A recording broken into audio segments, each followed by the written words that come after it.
Hello. और आज की इस चर्चा में आपका स्वागत है। आज हम गहराई से उतरेंगे विकासवादी जीव विज्ञान यानी एवोल्यूशनरी बायोलॉजी के उस रोमांचक सफर में, जिसे समझने के लिए हम सहारा लेंगे रिचर्ड डॉकिंस के उन कमाल के मेटाफॉर्स का। अगर आपने नील डीग्रास टाइसन के साथ उनका हालिया इंटरव्यू देखा है, तो आपको पता होगा कि वो बातें कितनी गहराई लिए हुए थीं।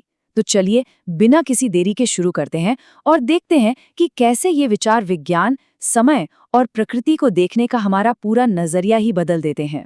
अब एक बहुत ही दिलचस्प सवाल उठता है। कभी सोचा है आपने कि विज्ञान के इतिहास का सबसे बड़ा, सबसे शानदार विचार ढूंढने में इंसानियत को इतना लंबा वक्त क्यों लग गया? मतलब सोचने वाली बात है कि अरस्तु या न्यूटन जैसे जीनियस भी प्राकृतिक चयन यानी नेचुरल सिलेक्शन को क्यों नहीं समझ पाए, जबकि इसके लिए तो किसी जटिल गणित या किसी बड़े टेलीस्कोप की जरूरत भी नहीं थी। इसके लिए बस अपने आसपास की दुनिया को ध्यान से देखने की जरूरत थी। फिर भी ये विचार उनसे छूट गया। आखिर क्यों?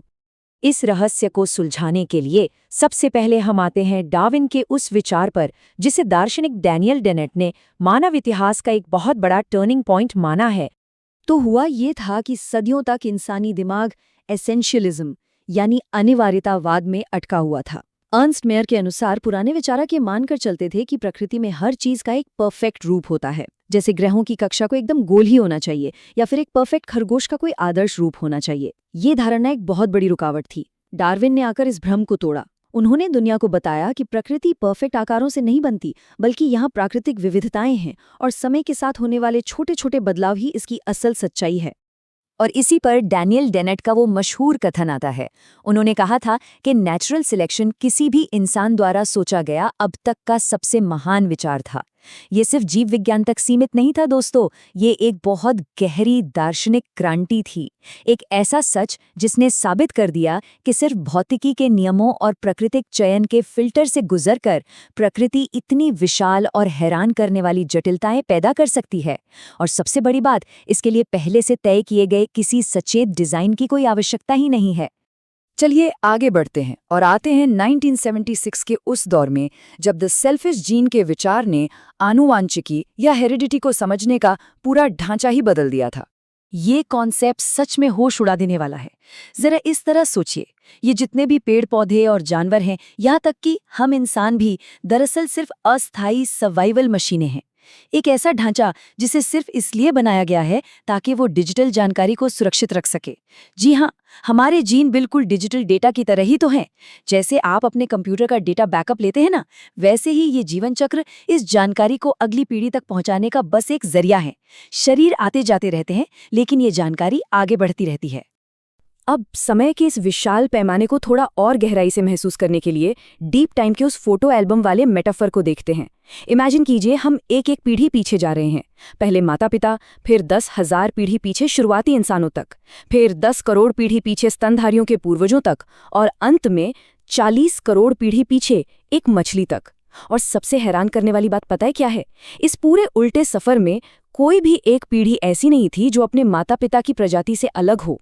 ये बदलाव इतना सूक्ष्म और धीमा था जो जुड़ते जुड़ते हमें एक मछली से यहाँ तक ले आया। इसी जेनेटिक बैकअप पर रिचर्ड डॉकिंस ने एक बड़ा ही मजेदार किस्सा शेयर किया था। उन्होंने मजाकिया लहजे में बताया था कि वो अपने पूरे जीनोम को एक डिजिटल डिस्क में डालकर अपने परिवार के वॉल्ट में एक टाइम कैप्सूल की तरह रखने वाले हैं। क्यों? ताकि ठीक 1000 साल बाद जब उसे खोदा जाए तो भविष्य की पीढ़ियां देख सकें कि वो डेटा असल में क्या था। ये इस बात का एकदम परफेक्ट उदाहरण है कि कैसे हमारे जैविक शरीर सिर्फ वाहक हैं और असली अमर चीज वो डिजिटल जानकारी है जो सदियों का सफर तय करती है। चलिए अब उस पहाड़ की चढ़ाई करते हैं जिसे डॉकिंस माउंट इम्प्रॉबेबल कहते हैं। यहाँ हम डिजाइन और विज्ञान के उस पुराने टकराव को खुले दिमाग से समझेंगे। तो धर्मशास्त्रीय तर्क, जिसे विलियम पेली का वॉचमेकर लॉजिक कहते हैं, वो कुछ ऐसा है। अगर आपको मैदान में एक जटिल घड़ी पड़ी मिले तो आप यही मानेंगे ना कि किसी इंटेलिजेंट डिजाइनर ने उसे बनाया है। लेकिन डॉकिंस इसके बिल्कुल विपरीत ब्लाइंड वॉचमेकर यानी अंधे घड़ीसाज का विचार सामने रखते हैं। वो समझाते हैं कि प्राकृतिक चयन एक अनजान अंधा निर्माता है।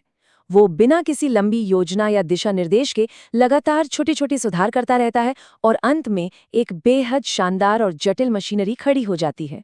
इस अंधे निर्माता के काम को समझने के लिए आंख का क्रमिक विकास सबसे बेहतरीन उदाहरण है।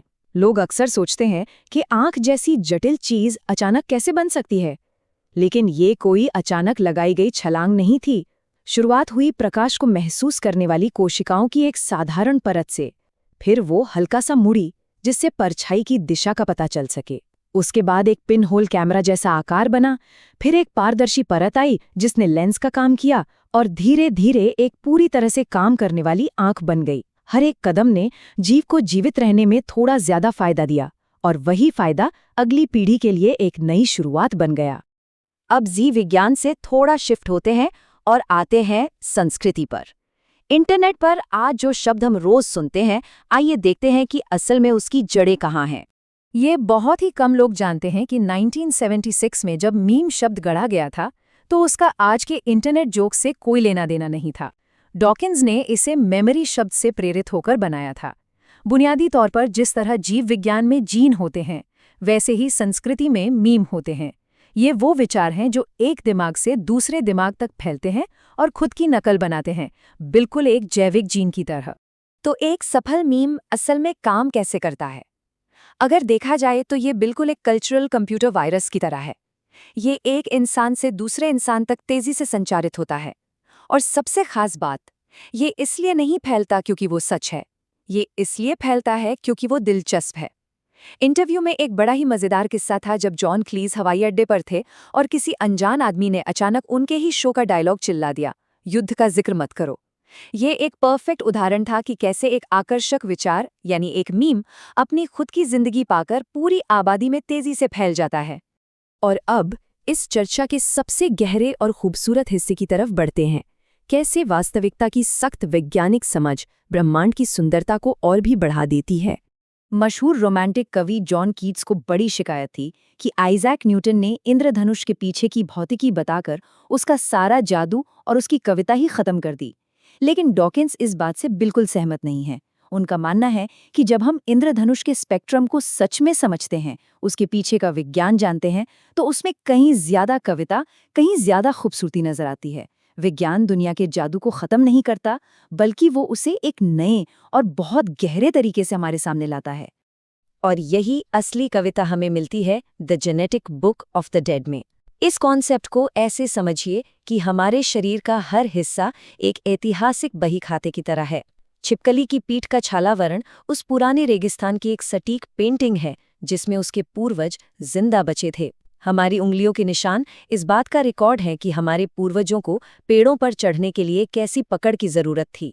यहाँ तक कि हमारे पैर की सबसे छोटी उंगली भी, वो कोई फालतू हिस्सा नहीं है, बल्कि वो लाखों वर्षों के सफल अस्तित्व का एक सांख्यिकी प्रमाण है जो हम अपने अंदर लिए घूम रहे हैं। इस सब को अगर एक ब्रह्मांडीय नजरिए से देखा जाए तो तस्वीर और साफ होती है। आज हम यहाँ सिर्फ इसीलिए मौजूद हैं क्योंकि हमारे लाखों पूर्वजों ने जीवित रहने का कड़ा संघर्ष जीता। जीवन के इस विशाल वृक्ष पर इंसानियत एक बहुत ही अनोखी शाखा पर बैठी है। पर नील डीग्रेस टाइसन इसमें एक बहुत जरूरी बात जोड़ते हैं। हमारी ये सभ्यता ऐसे ही बची नहीं रहेगी, हमें इसकी सक्रिय रूप से रक्षा करनी होगी। अगर हम अपने ज्ञान को नहीं सहेजताए तो आने वाले कल में इस धरती पर राज करने के लिए सिर्फ चूहे और कॉकरोच ही बचेंगे। तो जाने से पहले एक बड़ा सवाल जहां पर आज हम इस चर्चा को रोकना चाहेंगे। जब आने वाले भविष्य में जीवन के इस विशाल वृक्ष पर हमारी इस इंसानी शाखा को पीछे मुड़कर देखा जाएगा, तो हमारी उस genetic book of the dead में क्या कहानी लिखी होगी? क्या हम एक ऐसी सब्रिका के रूप में याद किए जाएंगे जिसने अपने ज्ञान को सहेजा, या फिर इतिहास के पन्नों में महज एक अवशेष बनकर रह जाएंगे? इस बारे में जरूर सोचिएगा। आज की इस कमाल की चर्चा में हमारे साथ जुड़ने के लिए आपका बहुत बहुत शुक्रिया।